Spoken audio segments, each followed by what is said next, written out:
1890 के दशक में रूस में वैज्ञानिक आइवन पावलोव कुत्तों के पाचन क्रिया के ऊपर शोध कर रहे थे। शोध के दौरान उनके लेबोरेटरी में बहुत सारे केजेस में कुत्ते रखे हुए थे और कुछ अलग अलग स्केड्यूल्स पे अलग अलग समय पे कुत्तों को खाना दिया जाता है। घंटी बजते ही कुत्तों का खाना आ जाता था और कुत्ते उस खाने को खा लेते थे। धीरे धीरे ऐसा होने लगा कि जैसे ही घंटी बजती थी कुत्ते खाना देखते थे, लार टपकाने लगते थे। खाना देख के तो कुत्ता वही करेगा। एक दिन ऐसा हुआ कि घंटी बजी, खाना आने में देरी हो गई, लेकिन कुत्ते रेडी हो गए और घंटी बजने पर ही लार टपकाने लगे। खाना नहीं आया लेकिन कुत्ते लार टपका रहे थे। पावलो को ये बात बहुत अजीब लगी। फिर गहराई से सोचने पर पावलो को ये समझ में आया कि कुत्तों ने असल में सीख लिया था कि घंटी बजी, खाना मिला, इसीलिए उन्होंने लार टपकाना शुरू कर दिया था।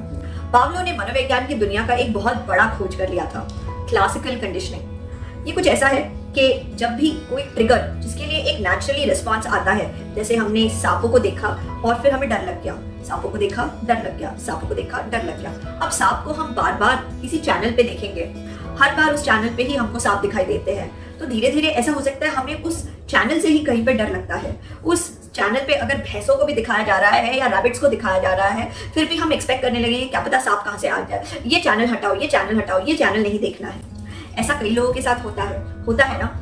जिंदगी में कई बार ऐसा होता है कि हम देखते हैं बच्चे स्कूल जाने से मना करते हैं। वो इसलिए क्योंकि स्कूल में शायद कोई एक ऐसी टीचर है जो बहुत ज्यादा डांटती है, इंसल्ट करती है, मारती होगी, बहुत बुरे पनिशमेंट देती है, जिस वजह से हमें स्कूल जाना ही अच्छा नहीं लगता। हॉस्पिटल जाने से कुछ लोग डरते हैं क्योंकि हो सकता है उनका कोई प्रिय इंसान, निजी इंसान हॉस्पिटल में नहीं रहा, हॉस्पिटल जाने के बाद घर वापस नहीं लौटा, तो उन्हें हॉस्पिटल से ही डर लगने लगता है। क्या ये डर हमेशा हमारे साथ रहता है? पावलो ने ये देखा कि कुत्तों को ये सिखाया जा सकता था कि अगर बेल बजने पे खाना आता है तो बेल बजने पे खाना नहीं भी आता। यानी कि कई बार ऐसा हुआ कि बेल तो बजा लेकिन जानबूझ के खाना नहीं दिया गया। धीरे धीरे कुत्ते ये सीख गए कि बेल बजने पे खाना नहीं आता, तो उन्होंने बेल बजने पर लार टपकानी बंद कर दी। इनफैक्ट ऐसा हुआ कि कुत्तों को ये सिखाया गया कि अब बेल पे नहीं बजर पे खाना आएगा, तो बजर बजने पे खाना आता था। समय के साथ साथ कुत्तों ने ये सीखा कि बजर पे लार टपकानी चाहिए, बेल पे नहीं। इसी तरीके से जब हम स्कूल जाते हैं, अगर हमें स्कूल में वो एक अच्छी टीचर मिल गई जो हमें प्रोत्साहित करती है, तो हमारी लाइफ बन सकती है। एक अच्छा ग्रुप मिल गया, अच्छे दोस्त मिल गए जो हमारे साथ हंसते हैं, जो हमें एनकरेज करते हैं, जो हमें सपोर्ट करते हैं। जब अगर ऐसा हो गया तो फिर हमारी लाइफ बन सकती है। उससे हम बहुत ज़्यादा एनकरेज महसूस कर सकते हैं, वही स्कूल में जाने के लिए रेडी हो जाएंगे। अगर अस्पताल जाने पे हमें कोई गुड न्यूज़ मिले, एक प्यारा सा नन्हा मुन्ना हमें अस्पताल जाने के बाद जब मिला अस्पताल से, तो फिर हमें अस्पताल अच्छा लगने लग सकता है। ऐसा हो सकता है कि अस्पताल से कोई हमारा प्रियजन स्वस्थ होकर वापस आए, तो तब हमें लग सकता है कि अरे हॉस्पिटल वो जगह है जहाँ पे सब कुछ सही हो जाता है, सब अच्छा हो जाता है, अपनी तकलीफ लेकर जाओ और निवारण लेके बाहर आओ। क्लासिकल कंडीशनिंग से ही एक बहुत ही सिमिलर कॉन्सेप्ट है हेलो इफेक्ट, जिसके बारे में सबसे पहले बात किया था थॉर्नडाइक। हेलो इफेक्ट का मतलब है अगर हमें किसी व्यक्ति के कुछ गुण अच्छे लगते हैं, 4-5-6, तो फिर हमें वो पूरा व्यक्ति ही अच्छा लगने लगता है। हमें लगता है कि उसके बारे में सारी चीजें अच्छी है। जैसे फिल्मों का कोई हीरो अच्छी डायलॉग डिलीवरी करता है, अच्छी एक्टिंग करता है, तो हमें लगता है कि वो अच्छा गायक भी है और उससे फिल्मों में गाना भी गवाने लगते हैं। हमें ऐसा लगता है कि वो जो भी कहता होगा सब सही ही होगा, तो फिर उसके बाद वो हमें चूरन बेचे, बनियान बेचे, एसी बेचे, गाड़ी बेचे, जो भी चीज वो इंसान हमें बेचे, तो हमें लगता है अरे ये सारी चीजें जो ये बेच रहा है ये तो सब अच्छी होंगी क्योंकि ये इंसान ही इतना अच्छा है। प्यार में भी तो हमारे साथ कुछ ऐसा ही होता है। हम प्यार में पड़ते हैं और फिर हमें उस इंसान की हर बात अच्छी लगती है। हमें लगता है कि उसके विचार अच्छे हैं, उसकी पॉलिटिकल ओपिनियंस अच्छी है, उसकी खुशबू अच्छी है, वो जो भी करता है हमें वो इंसान अच्छा ही अच्छा लगता है। उसकी कोई बुरी चीज हमें नजर ही नहीं आती जब तक कि शादी ना हो जाए। क्लासिकल कंडीशनिंग और हेलो इफेक्ट का इस्तेमाल हम अपनी जिंदगी में कैसे कर सकते हैं? वो कुछ ऐसे हम सचेत रह सकते हैं कि किस तरीके से हेलो इफेक्ट काम करता है। तो अगर कोई एक्टर जिसे गाड़ियों के बारे में कोई नॉलेज नहीं है, वो अगर हमें एक गाड़ी बेचे, तो जरूरी नहीं है हमें उस गाड़ी को खरीदना चाहिए। अगर कोई एक्ट्रेस जो किसी प्रोडक्ट को प्रमोट कर रही है, उसका मतलब ये जरूरी नहीं है कि वो उस प्रोडक्ट को इस्तेमाल भी करती है। हमें ये समझ लेना चाहिए कि उस एक्ट्रेस को उस प्रोडक्ट को प्रमोट करने के लिए पैसे मिल रहे हैं, इसलिए वो हमें कह रही है प्रोडक्ट अच्छा है, वो सुंदर है, वो इस वजह से कि वो नेचुरली कुछ सुंदर होने के जेनेटिक्स के साथ पैदा हुई है, इस वजह से नहीं क्योंकि उसने वो प्रोडक्ट इस्तेमाल किया है। ये हेलो इफेक्ट ना सैंडविच में हैलोपिनो की तरह है।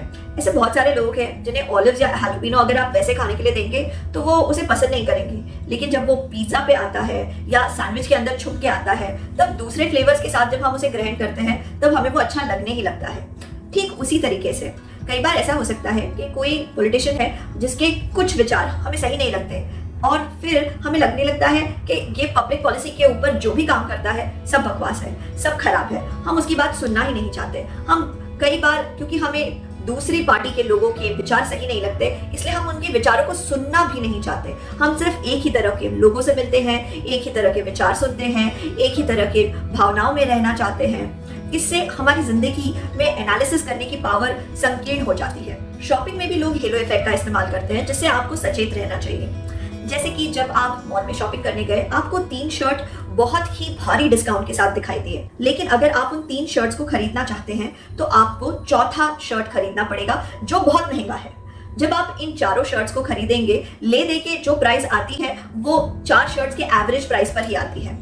इस तरीके से दुकानदार को अपना स्टॉक क्लियर करने का मौका मिल गया और उसे फायदा तो हुआ, लेकिन आपको जहां पे सिर्फ 1 शर्ट खरीदनी थी, अब आप 4 शर्ट्स के मालिक हो गए, जिसमें शायद आपके पैसों का थोड़ा नुकसान तो हुआ है। हेलो इफेक्ट को आप अपने फायदे के लिए भी इस्तेमाल कर सकते हैं, जैसे हमेशा सुंदर इस्त्री किए हुए कपड़े पहनिए, परफ्यूम लगाइए, जब भी लोगों से मिले स्माइल कीजिए। ये कुछ चीजें अगर आप करेंगे तो आप देखेंगे बहुत ही कम समय में, शायद महीने भर में ही आप लोगों के बीच में प्रिय होने लगेंगे, लोग आपको पसंद करने लगेंगे। एक और चीज जो आप कर सकते हैं, जिसे मैं अपने कई वीडियोस में भी कहती हूँ, वो ये है कि आप जैसा बनना चाहते हैं वैसे लोगों के बीच में दिखाई दीजिए।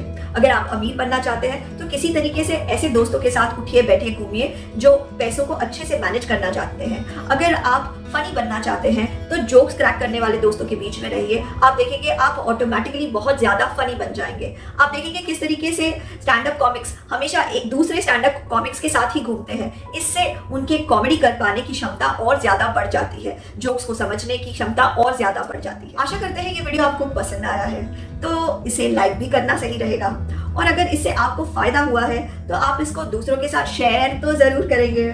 आपके मूल्यवान समय के लिए धन्यवाद।